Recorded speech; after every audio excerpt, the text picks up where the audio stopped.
Good morning everyone.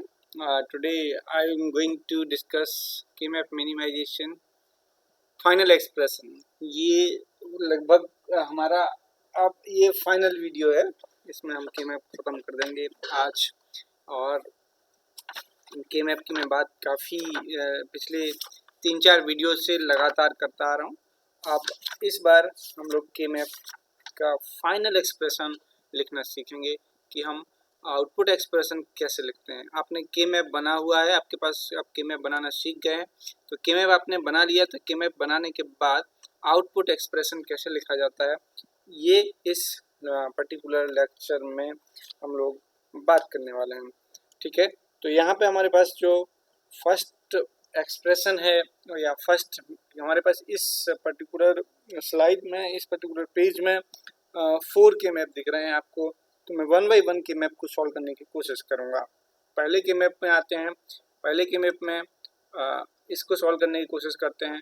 तो ये जो K-map है, फर्स्ट K-map, इस K-map में एक सिंगल ग्रुप है जो कि वंस का पेयर है और इसमें वंस प्रेजेंट है दो जगह पे। वो है BC पर एक 1 प्रेजेंट है, आपको दिख रहा होगा वहाँ से इसमें, और दूसरा 1 प्रेजेंट है BC बार पर। ये BC बार, ये मैं ऊपर के दोनों देख रहा हूँ, ये दोनों का मल्टीप्लिकेशन होगा A के साथ, क्योंकि ये A वाली रो में है और BC बार कॉलम को कवर कर रहा है, साथ में BC कॉलम को भी कवर कर रहा है। ठीक है, इसलिए इसका एक्सप्रेशन होगा y equal to A into BC plus BC bar. Okay, तो A equal to y equal to A BC plus BC bar. इसमें आप देख सकते हो कि A और A के साथ में B को मैं अगर कॉमन ले लूँ तो C प्लस C बार आएगा, और C प्लस C बार का आपको पता है कि इक्वल टू होता है, ओके। और देखिए यहाँ पे मैंने गलती कर दी, ये A बार था तो यहाँ पे A बार आएगा, A बार होगा और ये भी A बार होगा। C plus C bar equal to 1 होता है, इसलिए y equal to A bar भी आ गया। ठीक है, ये एक्सप्रेशन सिंप्लीफाई हो गया और ये आपके पास सिंप्लीफाइड एक्सप्रेशन अवेलेबल है। अब हम दूसरे K-map की बात करते हैं। यहाँ पर देखिए इस वाले K-map में हम लोग एक्सप्रेशन फाइंड आउट करना चाहते हैं, तो इसका एक्सप्रेशन कैसे निकलेगा अब आप ही बताइए। y इज इक्वल टू, सबसे पहले मैं A लिखना चाहता हूँ, तो एक यहाँ पर दो तरीके से अवेलेबल है। 1 को देखिए, 1 आपके A बार में भी अवेलेबल है और साथ ही साथ A में भी अवेलेबल है। अब मैं B देखना चाहता हूँ, तो B बार C के फॉर्म में अवेलेबल है और एक ही कॉलम को कवर करता है, इसलिए B बार C अकेला रहेगा इसके मल्टीप्लिकेशन। अब आपको पता ही है कि अगर कोई भी वेरिएबल और उसका बार दोनों ऐड होते हैं तो 1 हो जाता है, इसलिए ये हो जाएगा B बार C, और इसका सिंप्लीफाइड एक्सप्रेशन B बार C है। अब हम बात करते हैं ये तीसरे नंबर के K-map की जो इस स्लाइड में अवेलेबल है, वो है ये वाला K-map। ठीक है, इसका एक्सप्रेशन मैं लिख देता हूँ। ठीक है, इसके एक्सप्रेशन लिखने के लिए मैं थोड़ा सा स्पेस क्रिएट कर रहा हूँ।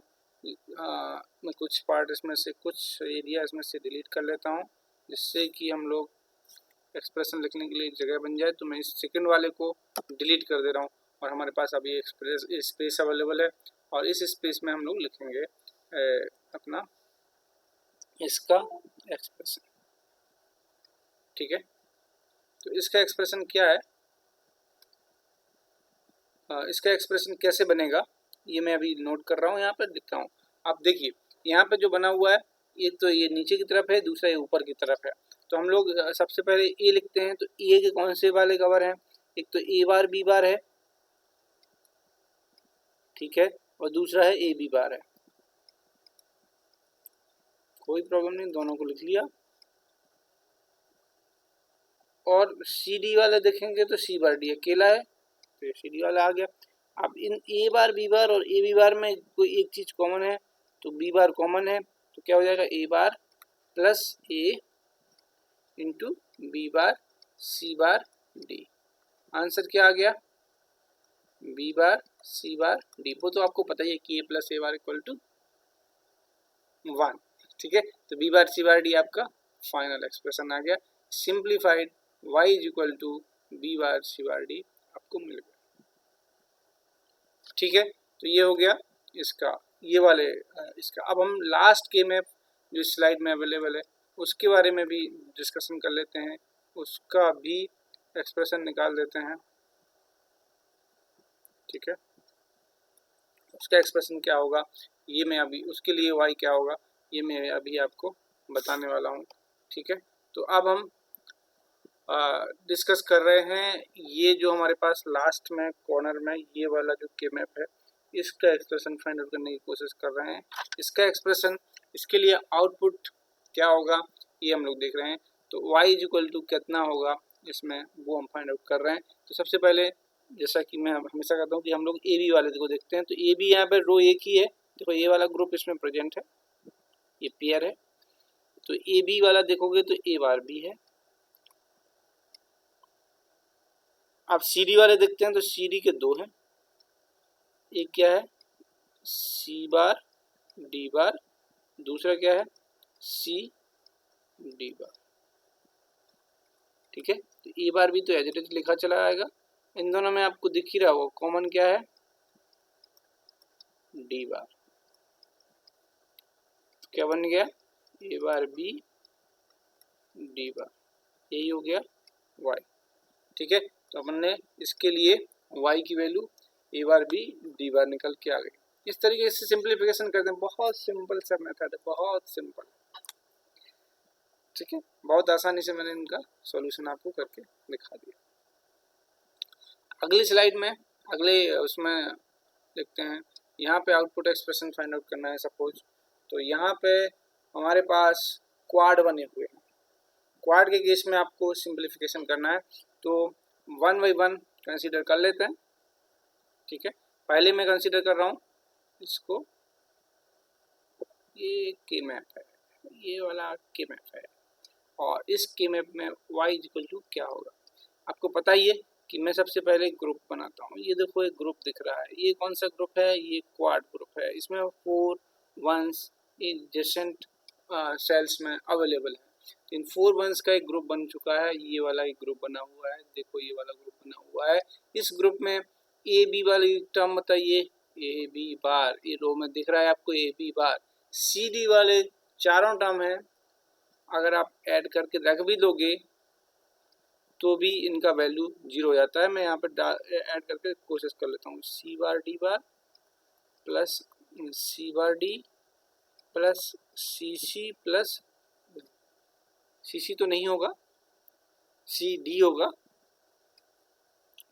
सी D plus C D bar. ठीक है, एक्चुअली मैंने कॉपी किया है तो इस पूरे में वैसा ही आ गया।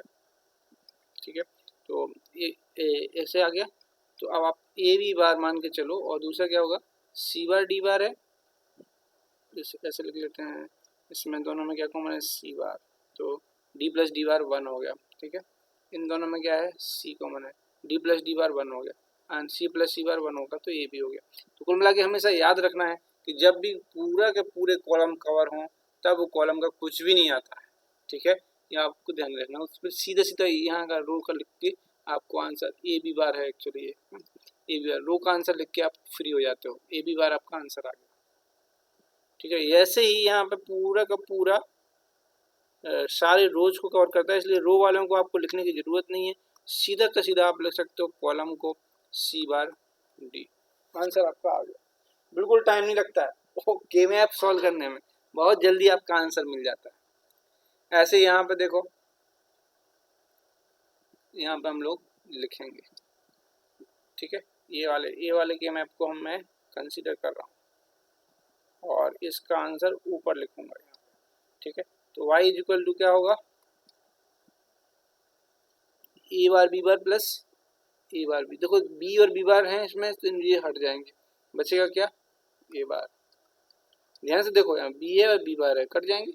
इस वैसे ही यहाँ पे देखो सी बार डी बार है, सी बार डी है, तो बचेगा क्या सी बार। y इज इक्वल टू क्या आ गया ए बार सी बार। सिंपल एक्सप्रेशन, एक बार में आता है, बिल्कुल टाइम नहीं लगेगा। ये आपने देख ही लिया, जिसका बार होता है और नॉर्मल होता है एक साथ होता है तो वो कैंसिल हो जाता है। ठीक है, इसके एक्सप्रेशन आपने फाइंड आउट कर लिया, और अगले वाले में चलते हैं। ठीक है, तो यहाँ पे देखिए अगले वाले में, इस वाले में क्या है, पेयरिंग सबसे पहले ग्रुपिंग करते हैं। तो ग्रुपिंग में ये यहाँ से ग्रुप हो जाएगा और ये यहाँ से ग्रुप हो जाएगा, मतलब ये एक 1 2 3 4 क्वाड बन रहा है, और तो कुछ है ना। तो क्वाड जब बन रहा है, ठीक है, क्वाड बना रहे हैं, ये भी क्वाड था, ये हॉरिजॉन्टल क्वाड था, वर्टिकल क्वाड था, इस टाइप का क्वाड था, और ये वाला जो है एज वाला क्वाड है। तो एज वाले क्वाड में क्या होगा कि अब आपको एक्सप्रेशन लिखना आ ही गया है, तो अब मैं लिखवा देता हूँ। ए बी बार है और यहाँ ए बार बी बार है, तो बचा क्या, बी बार। क्यों, क्योंकि a normal A bar cancel हो गया, बी बार बचा। यहाँ तो इन दोनों को देख लेते हैं, इन दोनों में क्या है, सी बार डी है और सी डी है, तो बचा क्या, डी। वाई इक्वल टू क्या हो गया, डी। क्यों, क्योंकि सी और सी बार कॉम्प्लीमेंट्री प्रेजेंट, इसलिए ये दोनों सी प्लस सी बार कैंसिल हो जाएंगे, बचेगा क्या, डी बचेगा, इसलिए Y equal to B bar D. इस वाले का सॉल्यूशन, इस वाले के मैप का सॉल्यूशन निकलेगा। अब हम देख रहे हैं इस दूसरे वाले को, इस वाले, ठीक है। इसमें पहले ग्रुप बनाते हैं, इसका भी हॉरिजॉन्टल क्वाड है, देखो ये दिख रहा है 1 1, 4 जगह 1 दिख रहा है, तो इस कॉर्नर पे देखा, और इसके साथ में ये मैप हो जाएगा। आप फोल्ड करके इसको, ये जो पेपर टाइप के मांगना है, आप उसको फोल्ड करोगे तो ये बिल्कुल पास पास आ जाएंगे चारों के चार। आप इसको हॉरिजॉन्टली फोल्ड करके दोनों इसकी एजेस को वर्टिकल एजेस को मिला दोगे, तो दोनों चारों के चारों पास पास आ जाएंगे और चारों का ग्रुप बन जाएगा, ठीक है। तो जब ये ग्रुप बन गया, तो अब देख लेते हैं क्या आता है। वाई इक्वल टू क्या होगा, सबसे पहले ए बी वाले देख लेते हैं, ए बार और ए है, तो ये तो बचेगा नहीं, बी बचेगा। इसमें देख लेते हैं, सी बार डी बार है और सी डी बार है, तो सी और सी बार प्रेजेंट है, तो सी खत्म हो गया, डी डी बार डी बार डी बार है, तो डी बार बचेगा, बी डी बार आंसर आ गया, ये ओवर। थर्ड के मैप, लास्ट के मैप, इस पेपर का लास्ट के मैप ये है। इस के मैप को देखो और इसकी ग्रुपिंग करो। इसकी ग्रुपिंग हम लोग ऐसे करते हैं, ग्रुपिंग के लिए आप लास्ट लेक्चर को, वीडियो लेक्चर को देख सकते हो कि ग्रुपिंग कैसे करते हैं। यहाँ पे कॉर्नर है, चारों कॉर्नर ग्रुप होके एक क्वाड बना देंगे, 4 का ग्रुप बनेगा चारों कॉर्नर को मिला के, ठीक है। और इसकी हम अगर यहाँ पे एक्सप्रेशन लिखूँ, तो वाई इक्वल टू क्या होगा, तो ए बी वाले टर्म देखो, ए बार बी बार है, ए बी बार है, ए और ए बार मिल गए, खत्म हो गया, ए बी बार बचा, तो बी बार। यहाँ पे देखो सी बार डी बार है और सी डी बार है, डी बार बचा, सी बार खत्म हो गया। देखो ध्यान से, अलग अलग हैं तीनों, देखिए भले ये बी और डी के हैं, बट तीनों एक्सप्रेशन अलग अलग है। ध्यान से देखोगे तीनों ग्रुप अलग हैं, तीनों एक्सप्रेशन अलग अलग, ठीक है। आउटपुट एक्सप्रेशन आपको इस तरीके से फाइंड आउट करना है, एक बार में आंसर आएगा आपका, बिल्कुल टाइम नहीं लगेगा। शुरुआत में मैं इसलिए पूरा का पूरा सॉल्व कर रहा था, जिससे कि आपको आइडिया हो जाए शॉर्टकट का। ये शॉर्टकट है, बिल्कुल शॉर्ट है, आपको बहुत जल्दी आंसर मिलेगा। ओके, चलो अब हम और एग्जांपल ले लेते हैं। तो ये पेयर्स एंड क्वाड का ओवरलैपिंग है मतलब इसमें क्वाड भी होंगे, पेयर्स भी होंगे एक साथ। देखिए ये वाला मैं पहला वाला के मैप देख रहा हूँ, तो यहाँ पे मुझे क्वाड दिख रहा है, मैंने इसको ग्रुप कर दिया। अब मुझे एक और क्वाड दिख रहा है, मैंने उसको भी ग्रुप कर दिया। अभी भी एक 1 बचा हुआ है, तो उसको इसके साथ में ग्रुप किया जा सकता है, कोई प्रॉब्लम नहीं है। अब हम लोग इसके लिए एक्सप्रेशन लिखने की कोशिश करेंगे। आपको जितने भी जैसे ये एक क्वाड 1 बना हुआ है, दूसरा क्वाड 2 बना हुआ है, तो हर एक के लिए आपका, और ये पेयर फर्स्ट पेयर बना हुआ है, तो आपको हर एक के लिए एक्सप्रेशन लिखना है। पहले मैं Q1 के लिए लिखता हूँ, तो Q1 के लिए एक्सप्रेशन क्या बनेगा, ये बात आप देख लीजिए। यहाँ पे बार और बार ए और ए बार का पिक्चर हो रहा है, ठीक है। बी कॉमन है, तो मैं यहाँ पे बी लिख लूँगा। ऐसे ही यहाँ पे ये दोनों, ये देखो ये अपना क्या है, शुरू से गलत होता चला आ रहा है, तो मैं इसको सभी जगह पहले सही कर दूँ, क्योंकि मैंने कॉपी पेस्ट किए थे सारे इसलिए ये पहले से मैंने बना के रखे हैं आप लोगों के लिए, जिससे कि आप लोगों का टाइम वेस्ट ना हो। टाइम बचाने के लिए मैंने ये पहले से सारे स्लाइड्स में बना के रखा है, जिससे कि किसी का भी टाइम बर्बाद ना हो और आपका भी टाइम बचेगा और मेरा भी टाइम बचेगा, साथ ही साथ लर्निंग कंप्लीट हो। ठीक है, तो लर्निंग कंप्लीट होगी और आपका भी टाइम बचेगा, मेरा भी टाइम बचेगा, ये हमारा मोटो है, इसीलिए मैंने इनको पहले से बना के रखा हुआ है। ठीक है, अब उनको मैंने डी कर दिया, सब जगह डी होगा। और ये आपके 4 वेरिएबल के मैप बने हुए हैं, कोई प्रॉब्लम नहीं। मैं भी एक्सप्रेशन लिख रहा था Q1 के लिए। Q1 में मैंने ये दोनों को कंसीडर कर चुका था। मैं यहाँ पे दिखा था कि ए बार भी है, ए भी है, इसलिए ए नहीं आएगा और बी यहाँ पे लिखा गया। अब मैं वर्टिकली चेक करता हूँ कि यहाँ पे सी डी है, यहाँ पे सी डी बार है। बताओ, आप बताओ क्या बचेगा? डी और डी बार कट गए, बचा क्या? सी, क्योंकि सी जो है बार सी सी दोनों में कॉमन था, इसलिए सी बचा है। ये बी सी आंसर मिल गया। ठीक है, ये Q1 के लिए हुआ, लेकिन आपको अभी Q2 का भी आंसर लिखना है। Q2 देखो, Q2 में क्या है, यहाँ पे क्या है ए बार, यहाँ क्या है बी कॉमन है, तो बी आएगा ही। ऊपर में देखो सी बार डी कॉमन है, यहाँ पे डी आएगा। अलग है, Q2 Q1 अलग है, तो एक्सप्रेशन भी अलग होगा। अब हमारे पास P1 है, P1 का क्या है, ए बार बी पूरा लिखा जाएगा।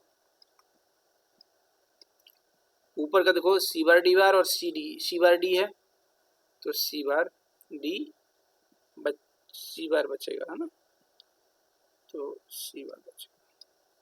सिंपल है, बन गया एक्सप्रेशन। आउटपुट के तीन ग्रुप बने हैं, तो 3 टर्म आएंगे। Simple method. कोई अगला वाला देख लेते हैं। यहाँ पे देखो, आप ग्रुपिंग कर लो फटाफट। क्वाड बना दिया, ये तो मुझे क्वाड बिल्कुल तुरंत दिख गया। दूसरा पेयर है, तो एक क्वाड है और एक पेयर है, तो इसमें एक्सप्रेशन में 2 ही टर्म आएंगे। क्वाड का टर्म क्या होगा उसको आप बताइए। ए बार है, ए है, तो यहाँ पे बी बचा, और ये सी बार डी बार है और सी डी बार है, तो सी बार कट गया, डी बार बचा। दो ही लिटरल्स होते हैं क्वाड में, और पेयर में होते हैं 3। तो एक पेयर इसमें है, तो पेयर वाले में क्या हो जाएगा, ए बार भी तो एज इट इज आ जाएगा, क्योंकि वहाँ पे कुछ कैंसिल होने का चांस ही नहीं है। सी बार डी बार और सी बार डी है, तो डी बार कैंसिल हो गया, तो सी बार आपको बचा। ये 2 टर्म आ गए, ये आपका इसका शॉर्ट फॉर्म यहाँ पे प्रेजेंट हो गया। देख लीजिए आप, सी इन दोनों का कॉम्बिनेशन। अब आपके पास ये लास्ट वाला के मैप है, इस के मैप के बारे में बात कर रहा हूँ। हम लोग इसी के मैप के बारे में बात कर रहे हैं। आपको वो कन्फ्यूजन नहीं होना चाहिए, क्योंकि हमारे पास यही लास्ट वाला के मैप बचा हुआ है। यहाँ पे ग्रुपिंग करना है, तो ग्रुपिंग तो आपको पता ही है कि हम कॉर्नर पे क्वाड बन रहा है, कॉर्नर पे क्वाड बना देते हैं, और साथ ही साथ एक यहाँ पे पेयर दिख रहा है। ठीक है, तो एक क्वाड एक पेयर है, तो क्वाड वाला 2 टर्म का आंसर आएगा, पेयर वाला 3 टर्म का आंसर आएगा, 3 वेरिएबल्स का आंसर आएगा। ठीक है, क्वाड वाले को कर लेते हैं पहले। तो ए बार बी बार है और ए बी बार है, तो बचा क्या, बी बार। ये हॉरिजॉन्टल देख लिया। वर्टिकल देखो, सी बार डी बार है, सी डी बार है, तो डी बार तो दोनों में है, बचा ये आ गया। अब देखना है पेयर वाला। पेयर में क्या है, ए बार बी बार, तो पूरा का पूरा एज इट इज लिखा जाएगा, क्योंकि वहाँ पे कैंसिल होने के चांस ही नहीं है। और C bar D bar and C bar D है, तो उसमें से बचा सी बार। ये आंसर आपका आ गया इसके लिए। सिंपल है, बहुत सिंपल।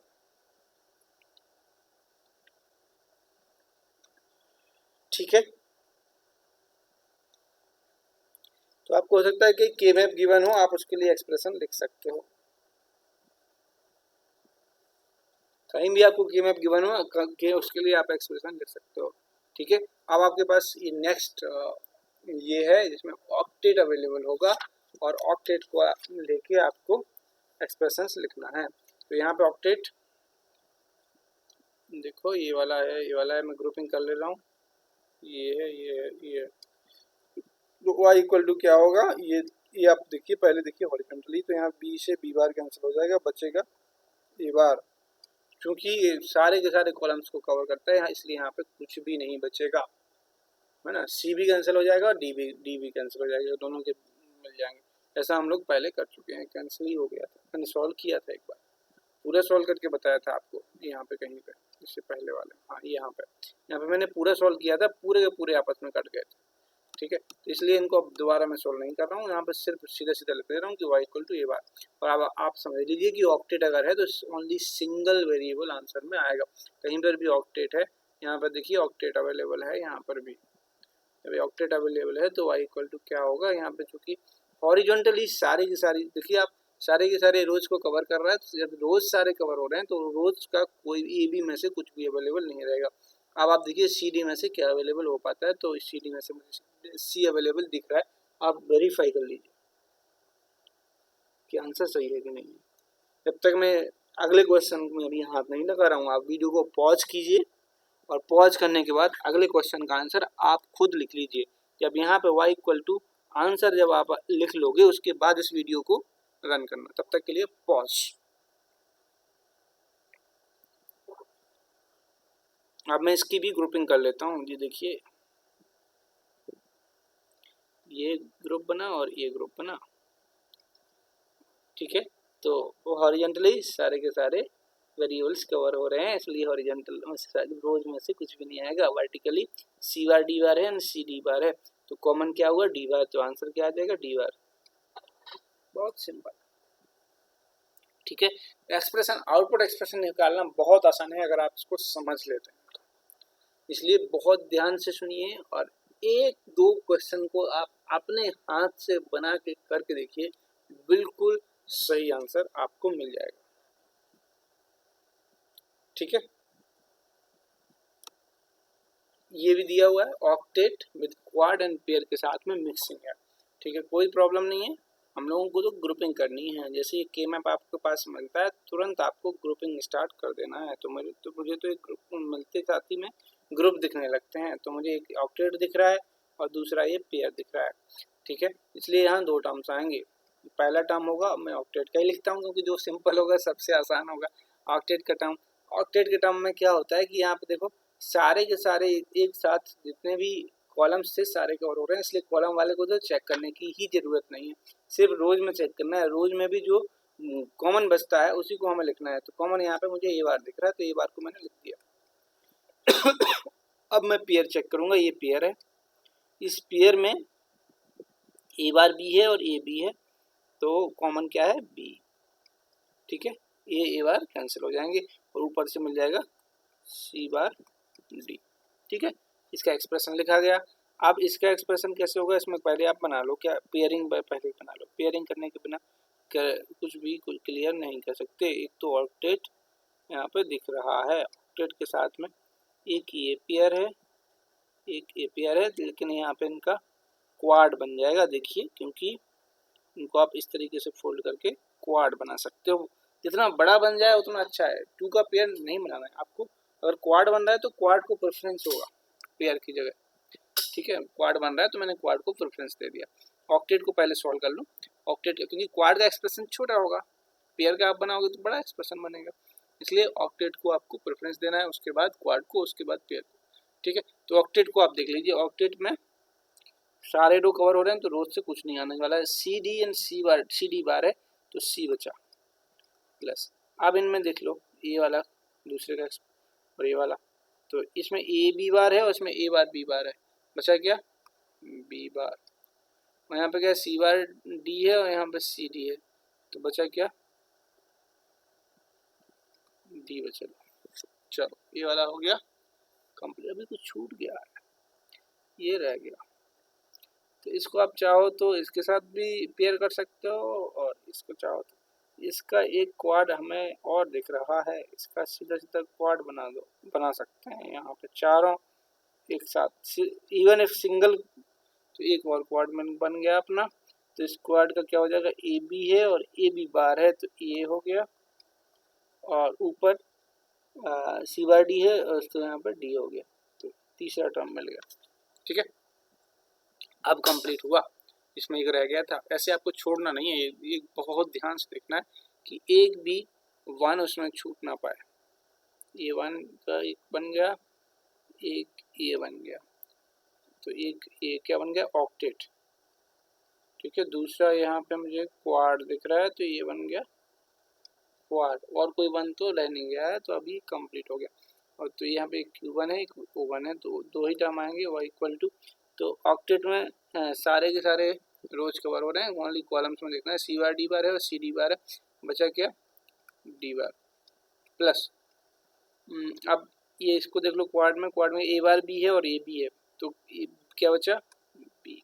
और यहाँ पे क्या है सी डी और सी डी बार, बचा क्या सी। तो I equal to D bar plus B C, ये सिंपल है। ठीक है, इस तरीके से हम ऑक्टेट और क्वाड के क्वेश्चन को सॉल्व कर सकते हैं अगर आपके पास के मैप अवेलेबल। तो प्रैक्टिस के लिए मैं एक प्रॉब्लम बना दे रहा हूँ यहाँ पे। मेरे पास एक के मैप बना हुआ है, उस के मैप से आपको एक्सप्रेशन फाइंड आउट करना है। ये आप खुद भी प्रैक्टिस कर लेना। ठीक है, सी है और यहाँ ऊपर ए बी है। ओके, मैं जल्दी जल्दी बना देता हूँ। 0 1 1 1 एंड 0 0 1 0, इस तरीके का कॉम्बिनेशन है। एक फर्स्ट क्वेश्चन है, इससे आपको एक्सप्रेशन फाइंड आउट करना है। ठीक है, एक और क्वेश्चन मैं दे रहा हूँ जस्ट आपके प्रैक्टिस के लिए। एक दूसरा क्वेश्चन है जिसको आप प्रैक्टिस कर सकते हो।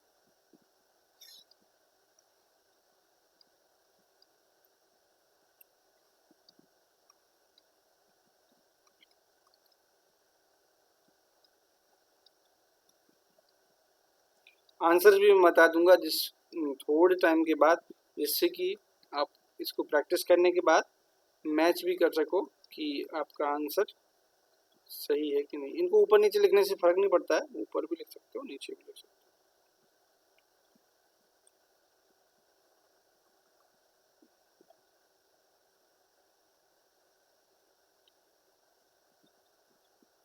ठीक है, तो ये इस तरीके का कॉम्बिनेशन है दोनों का, दोनों क्वेश्चन दिए हुए। ठीक है, दोनों का आंसर्स मैं लिख दे रहा हूँ यहाँ पे। अगर आपने इसको सॉल्व कर लिया है तभी आप आंसर देखना। अगर आपने सॉल्व नहीं किया तो यहाँ पे वीडियो को पॉज कर दीजिए और सॉल्व कर लीजिए। सॉल्व करने के बाद फिर आंसर देखना। ठीक है, तो पहले का आंसर मेरे पास है y equal to B C bar plus A B plus A C bar. ठीक है, ये फर्स्ट का हो गया। और सेकेंड क्वेश्चन का मेरे पास आंसर है, सॉल्व हो गया है तभी देखना, y equal to B bar plus A C bar. ठीक है, मैंने सीधा आंसर बताया है, सॉल्यूशन नहीं बताया। आपको पूरा सॉल्व करना है और सॉल्व करने के बाद ही ये आंसर देखना है। Okay, thank you so much, thanks for watching, thank you all.